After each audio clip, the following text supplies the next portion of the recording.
Hello everyone and welcome back to my channel. Today we are going to talking about nucleus. In this video we just focused on some important points about the nucleus, main functions of the nucleus and the basic structure of the nucleus. So without any further ado, let's get started. Here we have the nucleus. As we know that the nucleus is known as the control center of the cell and was reported by Robert Brown. When it was discovered, it looks like slightly darker than the surrounding cytoplasm. As it looks like darker, so it's known as nucleus. In the animals and the plants, it has the different locations. In the animals, it occupies the central space, but in the plants, it pushes towards the periphery because of the presence of large vacuole at the center. It looks like irregular or spherical in shape, like this. If the cells contain the one nucleus, that is known as mononucleate. But if the cell contains more than one or two, that is known as binucleate. Or if any cell contains more than two nuclei, so it's known as multinucleate. As these are the darkly stained area, so they are only visible in non-dividing stage. That we have the non-dividing stage, that is cell and that is nucleus. And in non-dividing stage, they are looks like thread-like structures, and these thread-like structures are known as the chromatin material. And in the dividing stage, these chromatin materials are converted to chromosomes. Here we have the cell, nucleus, and in the dividing stage, these chromatin materials or thread-like structures will become the chromosomes. Now, let's move to some important functions of the nucleus. Here we have some important functions of nucleus. It controls the life and activities of the cells. Second, it controls the hereditary materials that are chromosomes. It helps in the protein synthesis. Inside the nucleolus, that is the structure inside the nucleus, it helps in the formation of ribosome synthesis. Nucleus will also help in storing the genetic information in the form of DNA or an RNA. Its main function is to help in the gene expression and the DNA replication.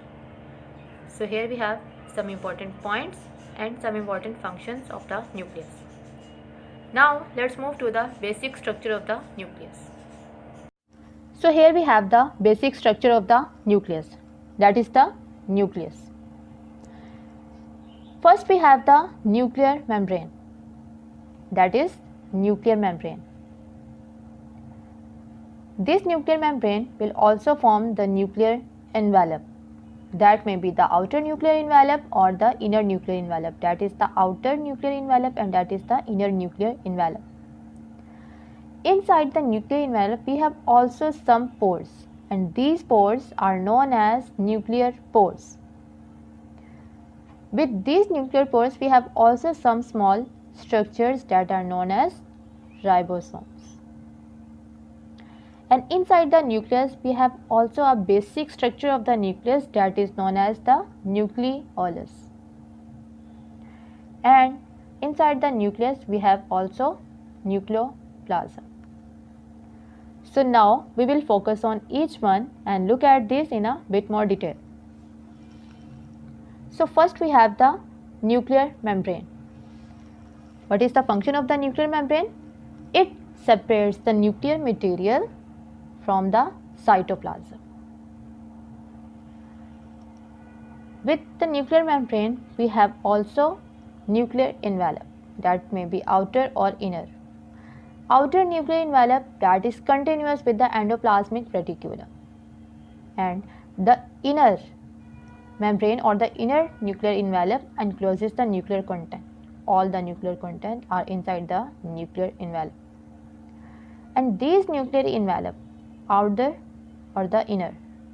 It continues with some pores, these pores, and these pores are known as the nuclear pores. What is the function of these nuclear pores? Look at this. It controls the traffic of the substances passing through them, or allow the exchange of the materials between the nucleus and the cytoplasm. As these are the pores, so it allows exchange of the materials between the nucleus and the cytoplasm.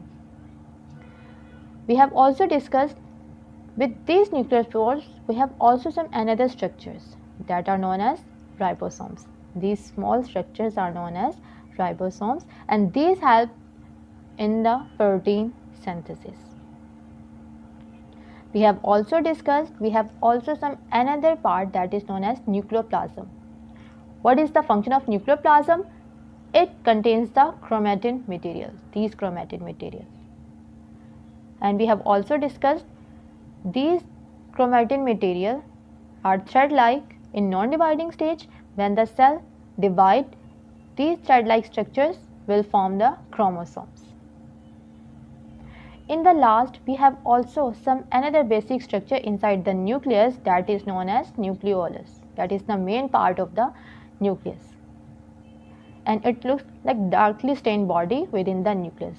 Why it is called as darkly stained? Because when we stain, so it looks like dark and take up the color of the stain. So they are known as darkly stained body within the nucleus.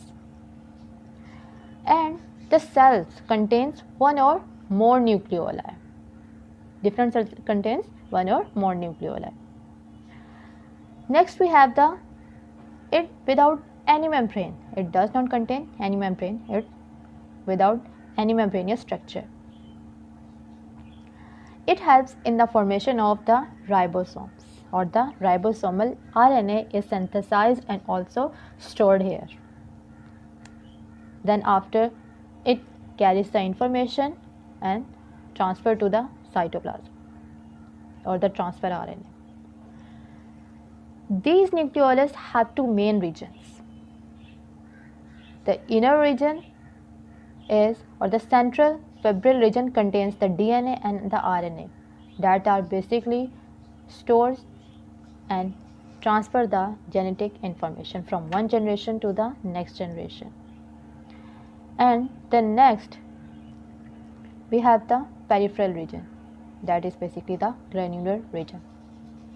So here is all about the structure of the nucleus, and in this video we have just focused on some main points about the nucleus, some main function about the nucleus, and the basic structure of the nucleus. If your books are giving you a hard time, so you can join our channel, and please don't forget to subscribe and share. And for my untidy handwritten notes, you can follow me on Instagram. Thank you and take care.